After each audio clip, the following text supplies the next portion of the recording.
Are you married? Do you have a partner? Do you have somebody close to you? How much do you share together? When we get married, the marriage vows tell you that now you've become one. But how much of that one do you keep together? In other words, I mean sharing things, we do share a lot of things together, but should there be some things you keep for yourself?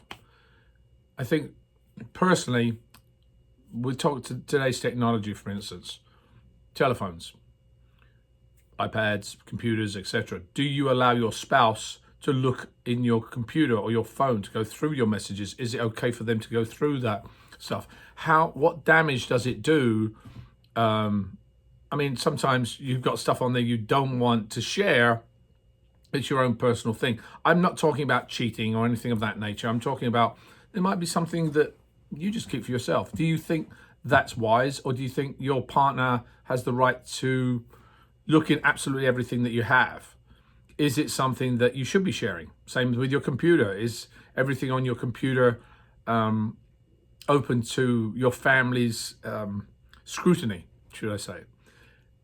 I have my own opinion on that. I don't allow my kids or my wife to go through my stuff. They can. My wife can go through it if she wants to go through my phone, but she doesn't. And I appreciate that because it's kind of the one thing that you have that is yours. And I'm going back to the whole thing about being married again. Sometimes that being one, there are two people and they say, now you become one. Well, that takes away some of the one that you were before. What happened to that? And we forget that we still have to be the person we were before we were married, or the person before we got into this relationship, so that we can bring something to the relationship. So having that thing that is yours, I think, is really important. And I think we forget that sometimes, and we just then run lives that become mundane because we're not becoming who we are. We're not being creative. We're not being exploratory. We're not doing the things we want to do. We're just sort of going ahead and living life. And so I think, what is your opinion on this?